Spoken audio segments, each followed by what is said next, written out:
Bonjour Emmanuel Rességuier. Bonjour Cécile. Emmanuel, vous êtes CEO de Fennec. Est-ce que vous pouvez nous rappeler en deux mots l'activité de l'entreprise? Très volontiers. Donc Fennec Financial Limited est une société qui a été créée déjà en 2017 et qui intervient principalement dans la dématérialisation, la digitalisation, l'automatisation et la simplification de la gestion financière. Alors, ce que nous entendons par là, la dématérialisation des documents, ça signifie la capture, l'agrégation de données, le traitement. Il s'agit d'aller beaucoup plus loin que simplement de transformer un papier en PDF. La digitalisation et l'automatisation des process, le but en est tout simplement d'éviter ou de supprimer ou de limiter les traitements manuels qui existent encore dans la majorité des back-office, des entreprises, et des banques et des institutions financières. Tout le monde doit, en cherchant bien, trouver quelques feuilles Excel à droite à gauche. Et la simplification de l'administratif et de la relation bancaire. Pour finir, nous avons développé une plateforme en mode PaaS dans le cloud qui se positionne en complément, en interface entre les applications internes et on va bien plus loin que la seule comptabilité, donc les ERP, Oracle, SAP, les applications métiers, les CRM, Salesforce, etc. Et on prend toute l'information nécessaire pour les trésoriers, on les injecte dans le TMS et on fait un lien avec les partenaires financiers. Voilà. À qui est-ce que vous vous adressez? Vous avez parlé des trésoriers, mais à quel profil d'entreprise vous intéressez et à quel profil dans l'entreprise? Alors, nous adressons à des entreprises internationales et à des institutions financières. Principalement, aujourd'hui, nous adressons à des trésoriers d'entreprise qui doivent gérer deux choses, la complexité et le travail à distance. Donc, notre plateforme leur permet de compléter, d'améliorer, voire de remplacer leur système existant et d'obtenir automatiquement, quasi temps réel, les informations nécessaires à leur pilotage court terme, moyen terme, long terme de la trésorerie, qui sont des informations souvent mal intégrées dans le TMS. Ça permet aussi d'automatiser beaucoup plus les tâches manuelles. Donc les tâches manuelles de back middle office, en particulier tous les bricolages manuels habituels, ce que certains appellent en anglais le data crunching. Je parlais d'Excel tout à l'heure, c'est quand même connu. Et que ce soit sur des fonctions comme les rapprochements, les prévisions, ou ce qui est très important aujourd'hui, plus que jamais, la modélisation des scénarios. Troisième fonction que nous proposons aux trésoriers d'entreprise, c'est la sécurisation du travail. Alors, en période de pandémie, je crois qu'on est tous conscients qu'il y a de plus en plus de travail à distance, de la maison, etc.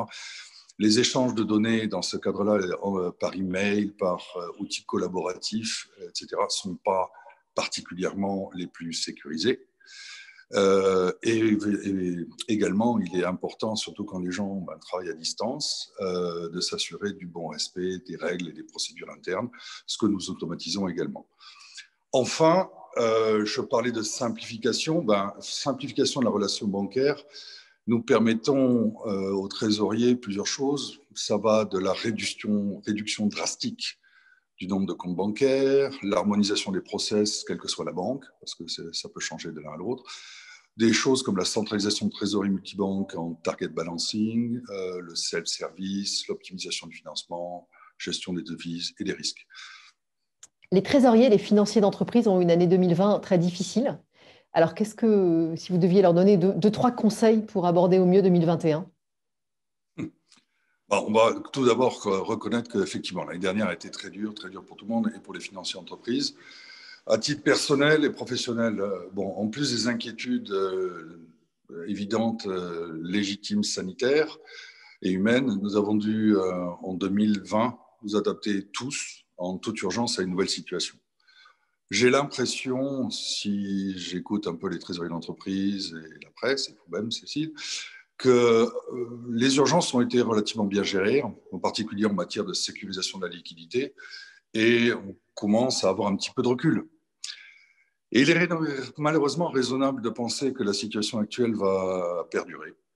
Donc je pense qu'il est temps maintenant de repenser structurellement la manière dont nous travaillons et de bâtir un new normal. Alors mes conseils, très humblement, ça serait commencer par la base, un travail en profondeur et faites pression. Alors, je m'explique. Commencer par la base, c'est un peu comme la partie immergée de l'iceberg ou un cygne nageant à contre-courant là, qui pédale contre le. C'est très beau à la surface, mais dessous, ça pédale comme un fou. Ce que je veux dire simplement ici, c'est qu'avant d'investir dans des beaux systèmes bien fancy, front office, trucs, etc., dont tout le monde parle, c'est assez excitant, je reconnais, mais il faut un petit peu se pencher sur les bases arrières. Il faut se pencher sur les process, il faut se pencher sur la donnée, d'où elle arrive, est-ce qu'elle arrive de manière industrielle, sécurisée, est-ce qu'elle est bien agrégée, est-ce qu'elle est fiable, qu'est-ce qu'on peut en faire, est-ce que les process sont automatisés, etc. Tout ça, c'est très important de regarder les bases arrières. Et c'est là que l'on va permettre je ne veux pas dire tuer, mais de limiter le plus possible les tâches sans valeur ajoutée et du coup utiliser l'esprit humain pour ce quoi il est bon, c'est-à-dire l'analyse et les prises de décision. Le deuxième point était un travail en profondeur. C'est un petit peu éviter de mettre un pansement sur une jambe de bois, c'est-à-dire que dématérialiser, ça ne veut pas simplement dire remplacer du papier par des PDF. Digitaliser, ça ne veut pas dire utiliser des emails, applications collaboratives, des disques partagés, Dropbox, SharePoint. Et automatiser, ça ne veut pas dire non plus uniquement utiliser des macros ou du RPA, là, des robots.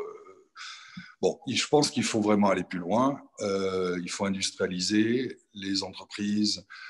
C'est pas des sont en business très sérieux et elles ne peuvent pas se reposer sur des bricolages à droite à gauche. C'est vraiment important d'industrialiser et de s'assurer de la solidité, de la résilience des solutions choisies. Alors, c'est un investissement sur le long terme, mais en fait, ça ne coûte pas plus cher, bien au contraire, que le bricolage. Et donc, je dirais, autant bien faire les choses dès le début. Le troisième point, c'était faire pression.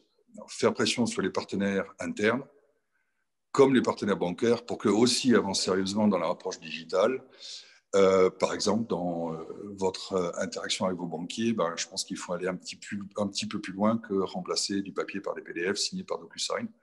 Ça a rendu un peu service l'année dernière, mais il faut aller plus loin. Et je pense que tout le monde doit bâtir, les banques en particulier, de vrais services interactifs, digitaux, services, etc. Ils ont besoin de pression et je pense qu'in fine, ça sera bénéfique pour absolument tout le monde. En conclusion, si on devait retenir une seule chose, quel serait votre message fort?